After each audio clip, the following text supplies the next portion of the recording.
네, 오늘은 하이델베르크 교리문답 제42주일입니다. 110문답과 111문답입니다. 찬송의 책 503쪽입니다. 네, 먼저 110문답입니다. 제8계명에서 하나님께서 무엇을 금하십니까? 하나님께서는 노골적인 도둑질과 강도질 뿐만 아니라 거짓 저울과 자, 사기상품, 위조화폐와 고리대금과 같은 그런 악한 술수와 관계들까지도 금하십니다. 혹 폭력으로나 합법적인 권리를 내세우는 식으로라도 우리의 이웃을 속여 빼앗지 말아야 합니다. 더욱 하나님께서는 모든 탐욕과 그의 선물들의 오용과 낭비를 모두 금하십니다. 제 111문답입니다. 이 계명에서 하나님께서 당신에게 무엇을 요구하십니까?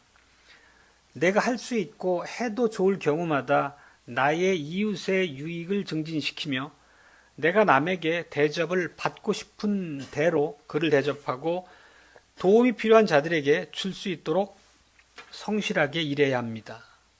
아멘. 우리 주 예수 그리스도의 사랑하는 형제자매 여러분, 오늘 이 8계명은 모든 10계명이 다 그렇겠지만 우리에게 매우 실질적이고 많은 도전을 주는 그런 교훈이면 분명합니다. 특별히 오늘날 세상의 가치관에 비춰볼 때 그렇게 말씀드릴 수 있겠습니다. 오늘날은 돈이 세상을 움직인다라고 하는 게 진리처럼 사람들에게 받아들여지죠. 영어로 money talks 이런 얘기도 있고, 물론 이 말 자체가 사람 중심적인 그런 생각이라고 우리가 밀어둘 수 있겠지만, 안타깝게도 우리 주위를 둘러싸고 있는 모든 세상의 가치관이 그 방향으로 치달리고 있기 때문에 단순히 이걸 우리가 무시할 수만은 없는 그런 세상의 흐름으로 이해할 수 있겠습니다. 세상에서 돈은 단순한 수단 정도가 아니라 거의 삶의 목적이 되다시피 하는 것이 현실이죠. 그러니까 더 많은 재산을 얻고 소유를 쌓아가는 것이 인생의 목적이고, 사람들은 돈에서 안정감도 찾고 위로도 얻죠. 자기의 미래를 단단하게 지켜주는 것은 돈이라고 하는 생각들이 거의 대부분의 사람들에게 깊이 뿌리박혀 있습니다. 근데 이런 세상의 생각으로부터 우리는 교회 안에 있기 때문에, 믿음으로 고백하기 때문에 전혀 무관하고 자유로울 수 있느냐 하면 그렇지 않다는 데 문제가 있는 거죠. 매우 교묘하게 사실 우리를 옥죄고 우리를 믿음의 자리에서 이탈시키기에 가장 우리를 유혹하는 실제적인 이제 마귀의 공격이 재물에 있다고 말씀드리지 않을 수 없습니다. 그렇게 볼 때 이 도적질하지 말라는 8계명은 우리가 생각하는 것 이상으로 실제적으로 우리 삶에 매우 직결되어 있는, 가까이 있는 계명이라고 우리가 이해해야 되겠습니다. 우리들이 이제 스스로는 정직하다, 나는 도둑질하고는 거리가 멀다라고 말하지만, 이 8계명이 말하는 이 도적질의 의미는 매우 포괄적이죠. 그리고 굳이 우리의 그 마음의 상태까지는 이제 뒤에 다시 말씀드리더라도, 그 일상적인 생활 가운데서 이 8계명에 어긋나는 일들을 그냥 몇 가지만 언급해 보면, 실제 우리가 그런 문제들로부터 전적으로 자유롭다 말하기는 어려울 수 있겠습니다. 우리가 정당한 대가를 지불하지 않는 것도 8계명 위반이고, 또 절세라는 이제 명분으로 세금을 속이는 경우에도 사실은 여기에 저촉될 수 있겠습니다. 또 일반적인 직장생활이나 사업자들도 개인적인 비용을 회사 경비나 사업 경비로 처리하는 일들이 사실 비일비재하게 있습니다. 그리고 우리가 이제 남의 노를 받고 일하는 이제 소득자일 경우에 내가 일하는 시간 자체를 게으르게 보낸다는 것 자체는 남의 시간을 도둑질하는 것과 다르지 않은 거죠. 이런 것처럼 우리가 또 서비스업에 있는 사람들은 정당하게 손님을 대접하는 것 역시도 8계명이라고 하는 계명이라는 잣대로도 우리가 살필 수 있겠죠. 이런 세밀한 것들을 일일이 열거할 필요는 없겠지만, 실제 우리의 생활 안에 알게 모르게 젖어드는 이런 8계명과 직결된 문제들이 있다는 것을 우리는 알 수 있습니다. 그리고 이제 더 중요한 것은 이 외적인 행위가 아니라 이 외적인 행위들이 나타나는 그 토양이 되는 게 뭐냐면 우리 마음인 거죠. 우리 마음 속에 탐심이라는 거죠. 결국 도적질이라고 하는 것은 마음속 깊이 있는 탐심으로부터 비롯돼서 맺은 열매들에 불과하다 이렇게 말할 수도 있겠죠. 우리들도 이제 스스로 자문해 봐야 되겠지만 우리 마음속에 이런 탐심이 어디까지 있는지, 어떻게 내 삶에 실질적인 영향을 미치면서 나를 흔드는지 이런 것들을 한번 오늘 살펴야 되겠습니다. 성경에서 하는 말씀은 우리가 이미 받은 은혜에 대해서 자족하거나 감사하지 못하는 마음도 8계명과 관련시켜 해석을 하죠. 결국 점점 더 많은 것을 받아 소유하려는 마음의 동기 자체가 8계명과 관련된 문제로 우리에게 말씀합니다. 그러니까 이 세상에서의 성공, 부, 번영 이런 것들을 위해서 마땅히 행할 바를 희생하면서 거기에 몰입을 할 때 그게 결정적으로 8계명과 관련된 입장입니다. 우리가 성경적 용어로 바꿔 얘기해 본다면 하나님 나라보다 자신의 유익을 먼저 구할 때 여기에 해당할 수 있겠죠. 그리고 자기의 개인적인 삶이 하나님과의 관계나 가정이나 교회 공동체 관계보다 앞설 때도 이 말씀에 저촉될 수 있겠다고 우리가 이해할 수 있겠습니다. 우리가 이렇게 8계명이라고 하는 게 자귀의 죄와 부자귀의 죄라고 하는 두 측면을 다 생각해 보면 우리에게 매우 실질적인 하나님의 명령으로 우리에게 와 닿을 수밖에 없습니다. 오늘 말씀 통해서 어쩌면 우리가 익히 이해하고 있다 생각하지만 실상은 알게 모르게 좀 그 경계선상에서 모호한 좀 타협적인 자세를 취할 때가 많은 게 우리의 현실이고 우리의 연약함이니까 이런 것들을 조금 더 깊이 이해하는 이제 그런 기회가 되길 바랍니다. 오늘 이제 설교 제목은 모든 탐심을 물리치라입니다. 첫 번째 대지는 물질을 신뢰하는 어리석음에 대한 말씀입니다. 우리가 지금까지 10계명을 이제 계속 우리가 하나님의 말씀을 통해 들어오고 있고 오늘 이제 8계명에 이르렀는데 하나님 우리 주님께서는 일관되게 10계명을 해석해서 제자에게 가르치실 때 외적인 행위 그 이상을 계속 말씀하고 있습니다. 살인하지 말라는 6계명의 경우에는 우리가 익히 들은 것처럼 그 근거 뿌리가 되는 미움이나 시기, 복수심, 질투 이런 감정까지도 6계명을 위반하는 거로 우리에게 말씀하고 계신다는 거죠. 또 간음하지 말라는 7계명만 해도 외적 행위로서가 아니라 음욕을 품는 그런 마음의 동기까지도 위반이다 이렇게 얘기를 하고 있습니다. 오늘 8계명도 마찬가지입니다. 그러니까 물건을 훔친다고 하는 실질적인 행위가 우리에게 있지 않더라도 이 말씀을 통해서 궁극적으로 하시고 싶은 말씀은 우리 마음속 깊이 있는 탐심, 탐욕 이런 거에 대해서 지금 정죄를 하고 계신 거죠. 그리고 성경에 보면 그러니까 많은 내용이 성경에 담겨 있지만 다른 어떤 주제보다도 주님께서 가장 자주 빈번하게 말씀하시고 성경 요처에 교훈을 두신 바가 바로 돈과 재물에 대한 문제고 부와 가난에 대한 문제입니다. 실제 우리가 너무 실질적으로 우리 삶에서 부딪히는 문제이기 때문이죠.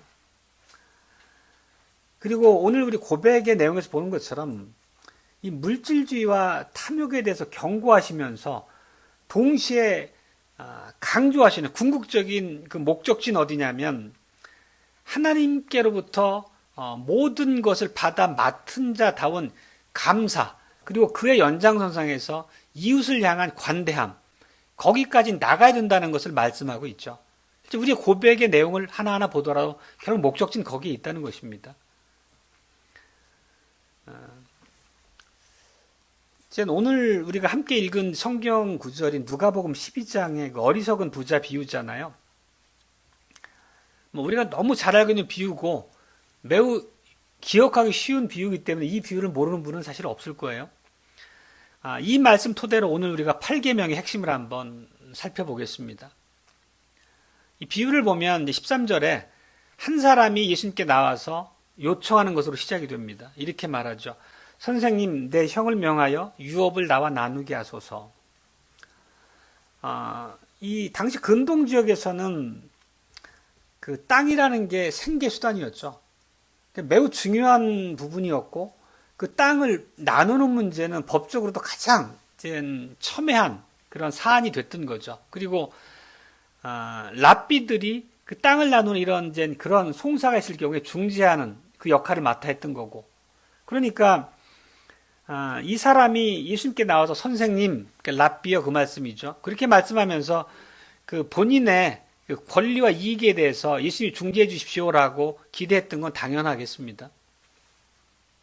근데 예수님은 그 말씀을 거절하시죠. 이렇게 말씀하셨습니다.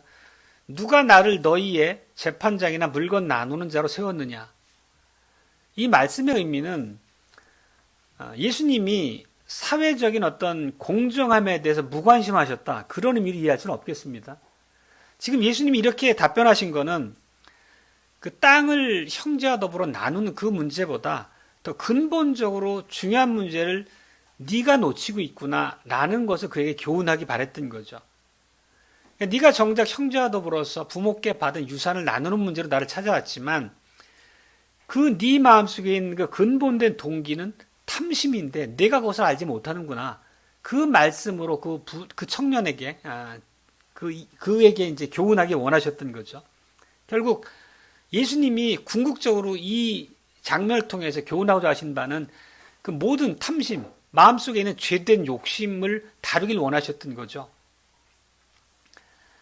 그리고 예수님께서는 그냥 단호한 판결로서 그 유산을 나누는 방식을 그 형제에게 권함으로써 속 시원한 답을 주기를 원하셨.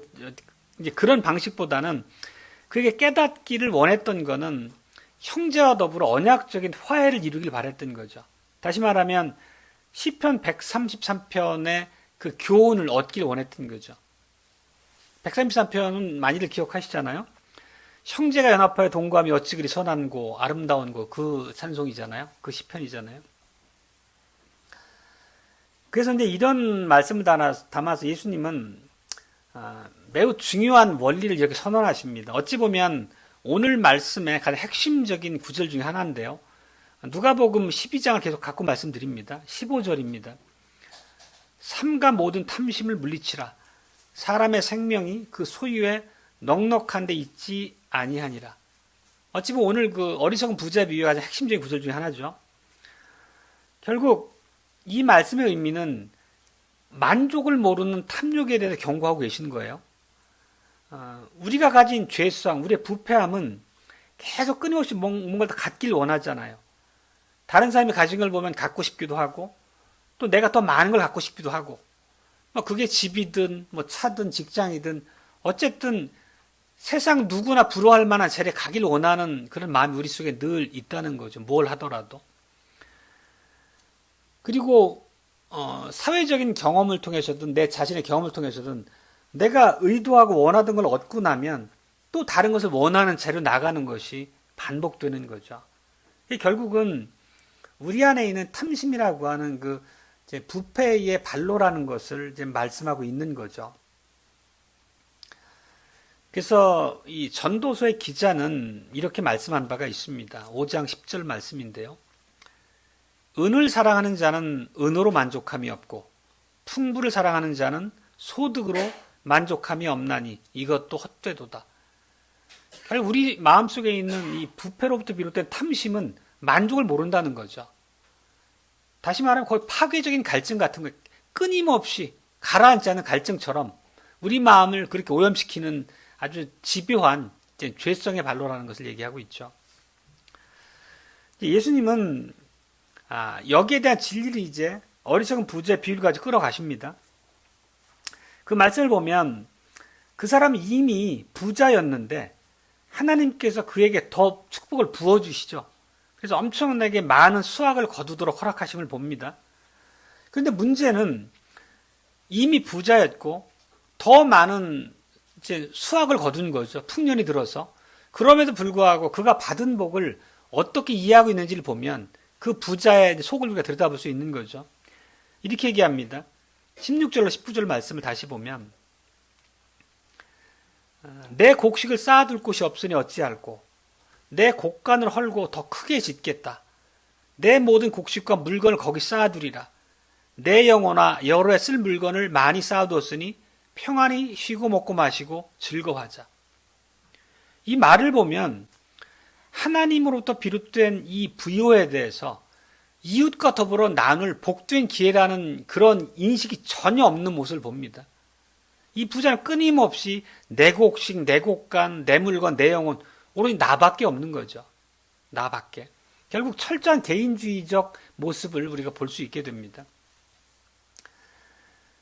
이게 지금 유대의 하나님의 언약 백성의 공동체 안에 있는 어떤 부재 얘기잖아요. 근데 언약 백성에게 주셨던 그 하나님의 그 가르침을 보면 그들의 이제 그 관계는 어떠했냐면 성문에 장로가 앉아 있고 그러면 모든 사람들이 자기 문제가 있으면 장로한테 들고 나와서 대화하면서 그 문제를 풀어가는 그런 매우 친밀한 유대적인 풍토가 이제 유대 문화였는데 이 사람은 그런 것과 전혀 다른 모습으로 삶을 이제 끌어가는 것을 보게 된다는 거예요.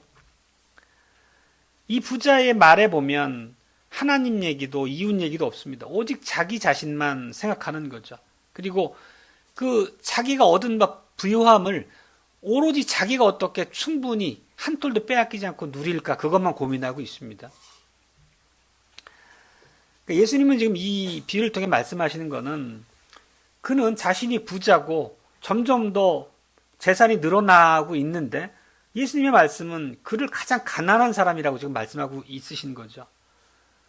친구도 없고 이웃도 없는 이 사람이 오직 물질에만 갇혀 고립된 이 사람이 참으로 불쌍하고 추악한 피조물이다 이렇게 비난하고 계신 거나 마찬가지죠. 이 말씀의 맥락에서는.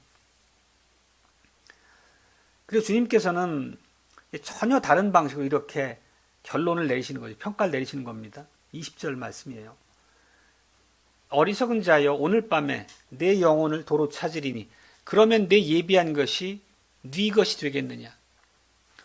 이 부자는 철저하게 자기의 소유를 의지했는데 이 말씀을 보면 너의 생명, 너의 영혼조차도 내 것이 아니라고 말씀하고 계신 거잖아요. 그럼 부자가 얼마나 자기 기만에 빠져 있는 건지 이 한마디로 볼 수 있는 거죠.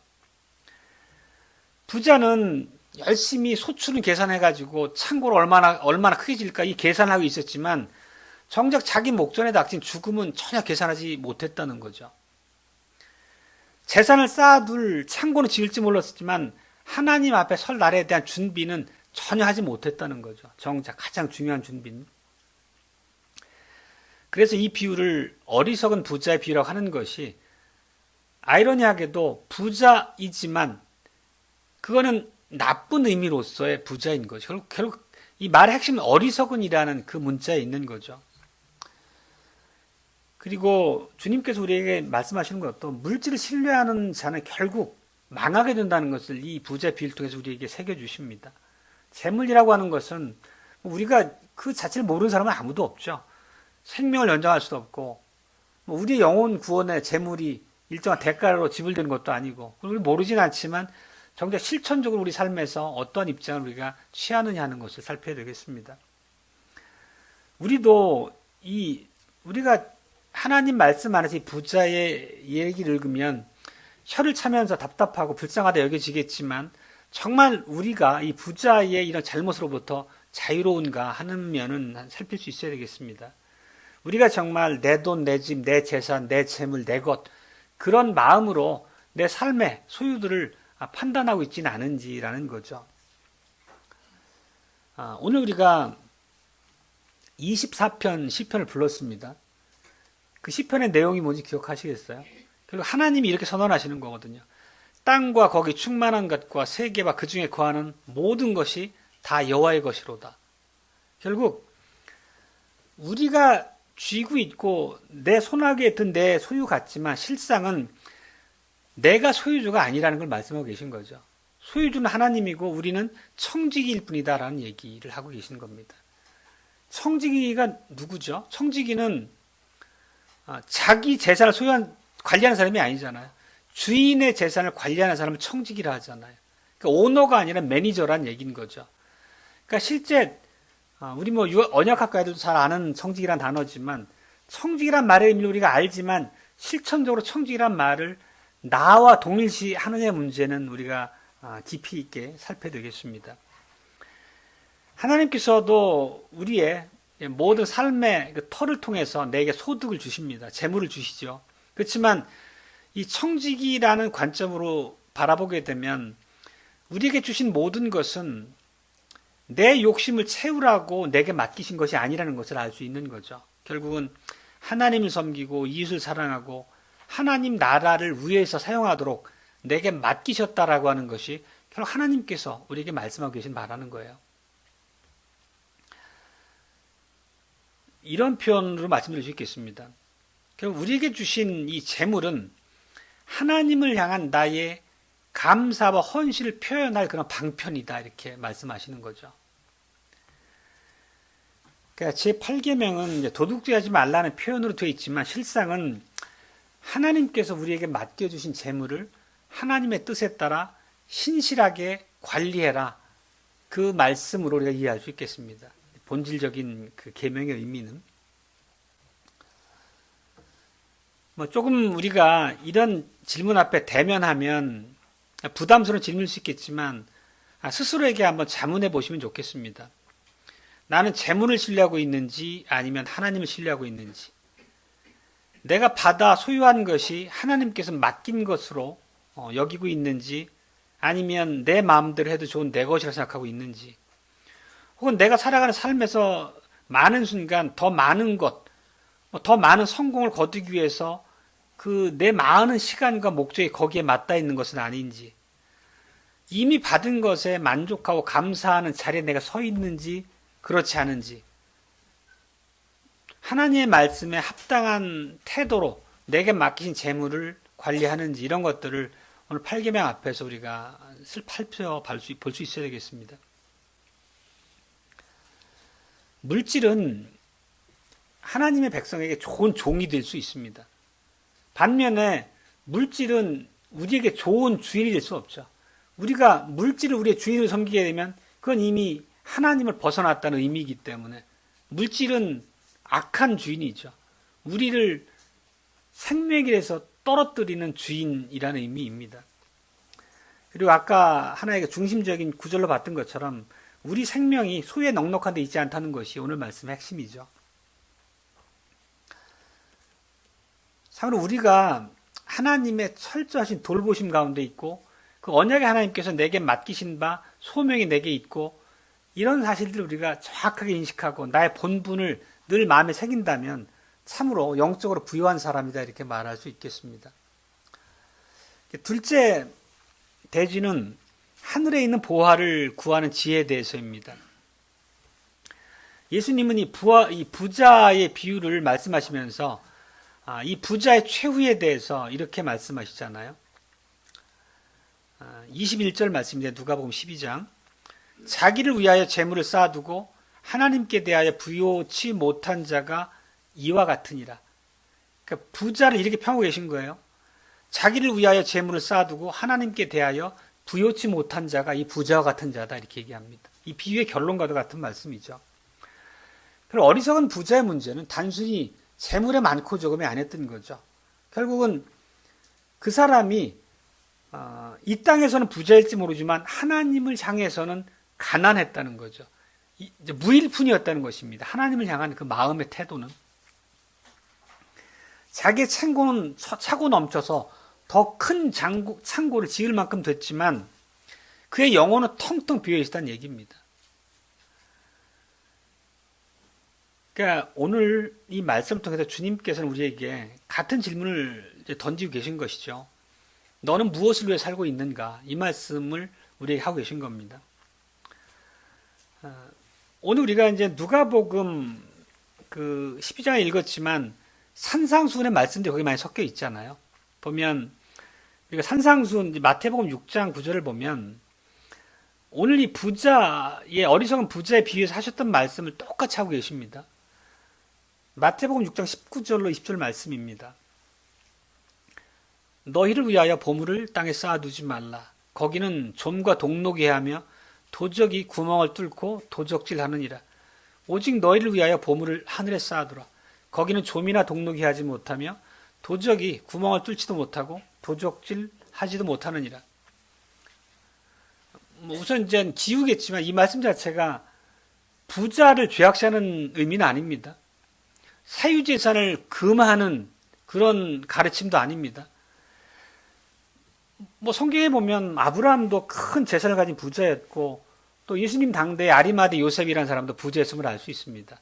다만 재산 자체를 죄라고 정죄하는 것이 아니라 재산, 특히 많은 재산에 따르는 영적인 위험을 경고하고 있는 거죠. 왜냐하면 우리는 아주 흔히 재산이 넉넉할 때 굉장히 안정감을 느끼죠. 그 재물을 가지고 내가 원하는 모든 걸 살 수 있는 것처럼 생각을 합니다. 결국은 점점점 그런 마음이 내 안에 가득 찬다는 얘기는 내가 주님보다 재물을 더 의지한다는 얘기죠. 재물 때문에 안정감을 얻고 재물 때문에 내 모든 꿈이 실현되는 것처럼 생각한다는 것은 결국은 하나님보다 내 모든 것을 안전하게 지지해주고 내 원하는 바를 이루어주는 수단이 재물이라는 것에 동의하는 바니까. 예수님께서는 그래서 제자들에게도 경고하신 바 있습니다. 마태복음 19장 말씀인데요. 약대가 바늘귀로 들어가는 것이 부자가 하나님 나라에 들어가는 것보다 쉬우니라. 이 재물과 관련된 비유들을 우리가 익히 기억하는 말씀 구절들이 많습니다. 이 말씀도 재물, 물질의 부가 얼마나 치명적인 유혹일 수 있는지를 말씀하고 있는 거잖아요. 바울도 우리에게 경고한 바가 있죠. 디모데전서 6장 10절 말씀, 잘 아시는 말씀입니다. 돈을 사랑함이 일만하게 뿌리가 되나니 이것을 사모하는 자들이 미혹을 받아 믿음에서 떠나 많은 근심으로써 자기를 찔렀도다. 결론처럼 우리가 이해할 수 있겠습니다. 많고 적음의 문제가 아니라 돈을 사랑하는 마음이 죄악이라는 얘기죠. 그 탐심과 거의 동일시되고 있습니다. 이것처럼 아까 초대에 말씀드렸지만 돈과 재물이나 부와 가난에 대한 주제, 훈계가 성경에 참 차고 넘칩니다. 예수님께서 이제 근본적인 문제를 우리 앞에 이렇게 내어 놓으십니다. 오늘 봤던 누가복음 12장 34절인데요. 너희 보물이 있는 곳에 너희 마음도 있다. 너희 마음도 있느니라. 이게 8계명의 핵심과도 같은 말씀이에요. 그러니까 여러분은 무엇을 가장 소중하게 여기십니까? 여러분의 가장 많은 시간을 투입하는 대상이 무언가요? 여러분이 혹시라도 잃어버릴까봐 전전긍긍하는 것이 혹시 뭐가 있습니까? 거기에 대한 대답이 여러분의 보화다 이렇게 말할 수 있겠죠. 이 말씀을 비춰보면. 내 마음이 가장 많이 가 있는 곳이니까. 내 많은 시간이 가장 집중되어 있는 곳이니까. 그렇게 우리가 이해할 수 있겠습니다. 그리고 예수님이 이렇게 우리에게 교훈과 경고를 주십니다. 산상수훈의 한 말씀인데요. 마태복음 6장 24절입니다. 한 사람이 두 주인을 섬기지 못할 것이니 혹 이를 미워하거나 혹 이를 미워하여 저를 사랑하거나 혹 이를 중히 여기며 저를 경히 여김이라. 너희는 하나님과 재물을 겸하여 섬기지 못하느니라. 결국 내가 재물을 소중히 여기게 되면 하나님을 밀어내게 된다는 말씀이고 하나님을 전적으로 나의 주인이시고 나의 돌보시는 내 보호자심을 우리가 고백한 바대로 철저히 의지한다면 재물에 연연할 필요가 없다는 것을 고백할 수 있게 되는 거잖아요. 우리가 듣는 이 8계명을 포함한 우리의 복음은 특히 오늘의 이 8계명을 통한 우리에게 주시는 말씀은 탐심을 버리라는 단순한 도덕적 요구가 아니고 그에 앞서 복음의 본질을 늘 우리 앞에 두신 그 전제에서 말씀하십니다. 그냥 우리에게 모든 것을 맡겨두시고 금도만 정해서 가지 말라고 그렇게 명하시는 바가 아니고 이미 우리 안에 복음으로 성취돼서 주신 바를 전제하고 우리에게 주신 명령이라는 것을 늘 기억해야 됩니다. 언약은 쌍방이잖아요. 하나님께서 우리에게 주신 바가 있고 그 관계 안에서 우리에게 요구하시는 거죠. 그러니까 복음은 항상 하나님께서 우리에게 무엇을 행하셨는지를 먼저 말씀하십니다. 우리는 영적으로 완전히 파산된 자들이었지만 예수님께서는 은이나 금이 아니라 자기의 보혈로서 우리를 자기 소유 삼으셨고 우리를 영적으로 새 생명으로 이끌으셨잖아요. 항상 그 토대에서 주신다는 걸 기억을 해야 됩니다. 우리가 십계명의 여러 율법의 말씀들을 들을 때 그냥 전적으로 우리 책임에 맡겨두고 따라와라고 하는 말씀이 아니라 이미 우리를 구원하시고 성령의 은혜 안에서 우리에게 그만한 전투력을 부여하시고 하나님의 말씀이라고 하는 우리의 의지처를 명백하게 주신 그 토대 위에서 우리에게 명령하신다는 것을 항상 기억하고 말씀을 받아야 되겠습니다. 그래서 사도 바울도 고린도후서 8장에서 이렇게 말씀한 바 있습니다. 우리 주 예수 그리스도의 은혜를 너희가 알거니와 부유하신 자로서 너희를 위하여 가난하게 되심은 그의 가난함을 인하여 너희로 부욕해 하려 하심이니라. 그러니까 예수님께서 십자가에서 돌아가시고 가장 낮은 데까지 내려가신 이유가 우리를 부욕해 하려 하십니다라고 말씀하고 있는 거잖아요. 우리가 그 부요함의 의미가 뭔지를 잘 기억해야 되겠죠. 결국 우리는 하나님의 자녀고 하나님 나라를 상속받은 하나님의 나라를 기업으로 상속받은 자들입니다. 그러면 하나님의 모든 자원이 우리의 것이라는 의미이기도 하고 그러면 그걸 우리가 전적으로 신뢰하느냐의 문제가 우리에게 이제 맡겨진 바겠습니다. 그리고 이 언약하신 바에 대해서 우리가 충분히 깨닫고 믿음으로 붙잡는다면 땅에 있는 소유에 집착하지 않고 하나님께 나아갈 수 있는 그런 토대가 된다는 말씀이겠습니다. 그리고 오늘 우리가 읽은 이 누가복음을 보면 그 맥락이 매우 우리에게 이제 교훈하는 바가 큰데 어리석은 부재 비유를 마친 직후에 이어지는 교훈이 뭐냐면 염려와 관련된 교훈을 주고 계십니다. 그러시면서 공중의 새와 들의 꽃을 이제 말씀하시잖아요. 그러면서 나는 너희의 아버지고 너희의 보호자다 하면서 철저하게 우리를 돌보신다는 말씀을 하고 계시는 거예요. 이 말씀의 의미 뭐냐면 우리가 앞서 얘기했던 어리석은 부자는 전혀 그런 관점을 갖지 못했다는 거잖아요. 자기의 재산을 움켜쥐므로써 자기가 부유하다는 것을 스스로 증명하기 원했는데 지금 다른 말씀을 하고 계신 거예요. 하나님의 돌보심 아에서 너의 부유함을 스스로 느끼라는 얘기를 하고 계신 거죠. 즉 하나님의 돌보심을 신뢰함으로써 이 땅에서 먹고 마시고 사는 그 문제로부터 자유로워지라는 말씀을 하고 계신 거죠. 이 땅에 먹고 사는 삶에 매이지 않는 게 진정한 부유함이잖아요.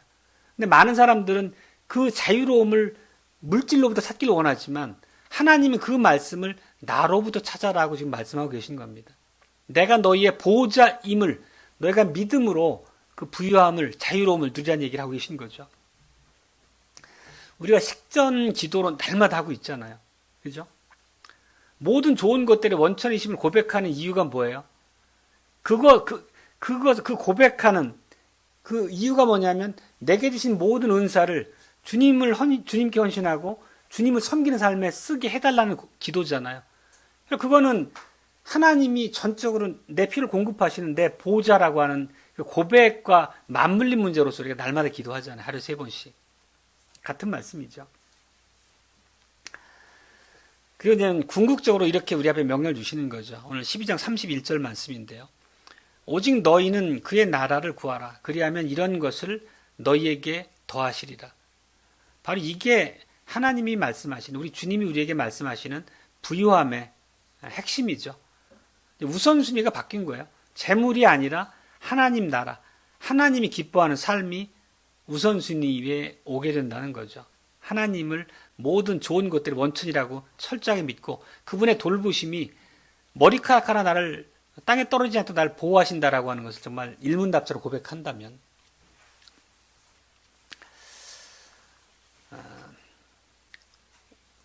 우리가 이 살아가는 세상은 우리에게 세상적 가치관을 끊임없이 주입하려고 압박을 하죠. 더 많이 일해라. 그래야지 더 많은 걸 벌 수 있고 더 많은 기회를 얻을 수 있어. 너의 시간을 자기 개발에 열심히 투자해. 그래야지 세상에서 다른 누구보다 앞서갈 수 있어. 끊임없이 그런 사고방식으로 가치관을 우리를 압박하고 우리 흔들어댑니다. 어느 누구도 자유로울 수 없습니다. 그렇지만 그런 세상적인 압박에 우리가 넘어지게 되면 우리 점점점 일이라고 하는 게 내 삶의 중심에 오게 되는 거죠. 그렇지만 그렇게 되면 엄청난 대가가 따릅니다. 가정에도 소홀해지게 되고 교회 생활은 점점 약해질 수밖에 없고 성도의 교제도 무너질 수밖에 없는 거죠. 결국은 하나님 나라를 위한 내 삶의 수고, 내 시간의 헌신이라고 하는 것은 점점 없어지겠죠. 왜냐하면 세상에서 나의 번영이 앞에 와 있기 때문에. 결국 세상 사람과 그리스도인의 차이는 이제 재물에 있어서 무엇을 더 가질 것인가가 세상 사람의 가치관이라면, 하나님의 백성인 우리의 가치관은 어떻게 하나님 나라에 요구하는 바를 먼저 구할 것인가가 우리의 고민이어야 된다는 얘기죠. 너무나 이 말씀 자체를 기억하지 못하는 분은 안 계실 거예요. 다만 그걸 우리가 얼마나 실천적으로 붙잡느냐 하는 싸움일 거라고 생각을 합니다. 그리고 오늘 우리의 교리문답을 보면 8계명에 대한 그 고백에서 단순히 도둑질을 멈추는 것을 8계명을 우리가 준수하는 것으로 말씀하지 않고, 가난한 자를 도울 수 있도록 성실하게 부지런히 일하고 이웃의 유익을 위해서 기꺼이 나눠주라, 이 말 자체를 8계명에 대한 고백의 내용으로 담았거든요. 문구를 보면 결국은 우리는 마땅히 우리에게 맡긴 소명의 자리에서 성실하게 일해야 된다고 하는 건 하나님의 명령입니다. 다만 그렇게 성실하게 일하는 그 일의 동기가 하나님 나라라는 거죠. 그리고 내 이웃의 유익이라는 거죠. 사실 타고난 우리의 기질로는 불가능한 과제입니다. 그렇지만 하나님의 백성이라고 하는 우리의 구원, 구속, 성령의 은혜라고 하는 전제하에서 드리는 말씀이죠. 예수님도 오늘 우리 그 8계명에 관련된 우리 신앙 고백의 내용처럼 같은 내용을 계속 가르치셨습니다. 누가복음 오늘 읽은 33절에 보면, 너희 소유를 팔아 구제하여 낡아지지 아니하는 주머니를 만들라. 곧 하늘에 둔 바 다함이 없는 보물이니 거기는 도적도 가까이 하는 일이 없고 좀도 먹는 일이 없느니라. 또 바울 사도가 한 말씀 하나 더 보면 에베소서 4장 28절 말씀입니다. 도적질 하는 자는 다시 도적질 하지 말고 돌이켜 빈궁한 자에게 구제할 것이 있기 위하여 제 손으로 수고하여 선한 일을 하라, 이렇게 얘기합니다. 결국 하나님께 대해서 부유한 사람은 하나님 나라와 더불어 항상 이웃이라고 한 단어가 따라붙는 것을 봅니다. 이 이웃을 위해 나의 시간과 나의 재물과 나의 노력을 쓴다라고 하는 그 말 자체가 결국은 이제 청지기란 말 한마디로 요약할 수 있겠습니다. 청지기는 주인의 소유를 맡아서 주인의 뜻을 행하는 자라고 하는 의미에서 그렇게 씁니다. 결국 우리가 재물을 어떻게 생각하고 재물을 어떻게 사용하는지라고 하는 게 우리가 하나님과 동행하는 삶을 살고 있는지를 보여주는 시금석과도 같다, 하나의 지표다, 이렇게 말할 수 있겠습니다. 이 말씀을 맺겠습니다. 결국 이제 다시 반복해서 드리는 말씀이지만, 문제는 얼마나 많은 돈을 가지고 있는지 그 양의 문제라기보다 우리의 마음의 중심이 어디 있는지를 계속 우리에게 교훈하고 계십니다. 땅에 보화를 두고 살아가는 사람은 결국 보화와 더불어서 사라질 것을 붙잡고 사는 사람이고, 하늘에 보화를 둔 사람은 영원히 사라지지 않을 것을 따라 영원한 가치를 향해 나간다는 의미입니다. 당연히 그런 의미에서 이 세상에서 돈이나 재물 이런 건 우리의 보화일 수 없죠. 우리의 주님 예수 그리스도께서 우리의 보화이십니다. 그리고 우리는 시민권을 하늘에 있는 자다, 이렇게 바울 사도가 얘기했잖아요. 우리의 본향은 천국이라는 거죠. 결국 성령께서 우리 안에 역사하신다면 그 성령의 역사의 의미에 대해서 오늘 오전 설교 때도 말씀드렸지만, 오늘 이제 8계명과 결부시켜 말씀드리면, 우리 마음에서 탐욕은 점점 더 약해지고 탐욕을 우리가 극복할 수 있겠죠. 그렇게 되면 하나님께 감사함으로, 또 그리고 하나님께서 기뻐하시는 바 관대함으로 이웃을 대할 수 있는 그런 자리로까지 우리가 자라갈 수 있겠습니다. 하나님께서 맡기신 시간, 재능, 재물 이런 것들이 어떻게 쓰여질까를 내 고민할 때 항상 하나님이 기뻐하시는 바가 내 삶에 내가 그걸 사용하는 이제 목표가 되어야 한다는 의미입니다. 우리가 장차 우리 주님 앞에 섰을 때 주님께서는 우리가 이 땅에서 얼마나 성공하고 많은 소유를 가지고 살았는지를 묻는 게 아니고 내가 너에게 맡긴 그 은사를 어떻게 사용했는지를 물으시겠다는 것입니다. 그 오늘 8계명에서 교훈하시는 바죠. 그리고 신실한 청지기들에게는 이렇게 칭찬의 말씀을 하실 것입니다.